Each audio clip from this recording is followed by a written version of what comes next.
তিন ম্যাচের series, টি-20 series. প্রথম ম্যাচটা জেতার কারণে আমি মনে করি বাংলাদেশের কনফিডেন্স লেভেলটা অনেক বেড়ে যাবে। প্রতিটা প্লেয়ারের বডি ল্যাঙ্গুয়েজে একটা চেঞ্জ আসবে। কেন বললাম কথাটা? শ্রীলঙ্কায় গিয়ে বাংলাদেশ অনেক বেশি ভালো খেলেনি, আবার খুব বাজেও খেলেনি। দুইটা সিরিজ হারের পর লাস্ট ম্যাচটা যখন জিতলো এবং যার কারণে টি-20 সিরিজ জিতলো, সেই কনফিডেন্সটা আজকে কাজ দিয়েছে। প্লেয়ারদের বডি ল্যাঙ্গুয়েজ চেঞ্জ হয়ে গিয়েছে।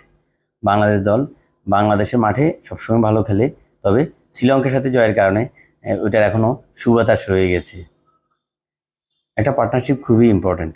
প্লেয়ারদের কাজ করেছে, বোলাররা বিশেষ করে ওরা 110 রানে অল আউট করে দিয়েছে পাকিস্তানকে।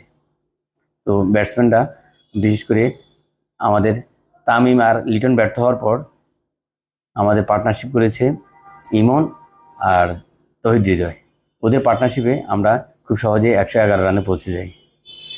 টিম যদি এভাবে কন্টিনিউ করতে থাকে, পার্টনারশিপগুলো কন্টিনিউ হয়, কনফিডেন্স লেভেলটা ঠিক থাকে, ইনশাল্লাহ আমরা পরের 2 ম্যাচে জিতব। শুভকামনা রইল প্রিয় দলের জন্য।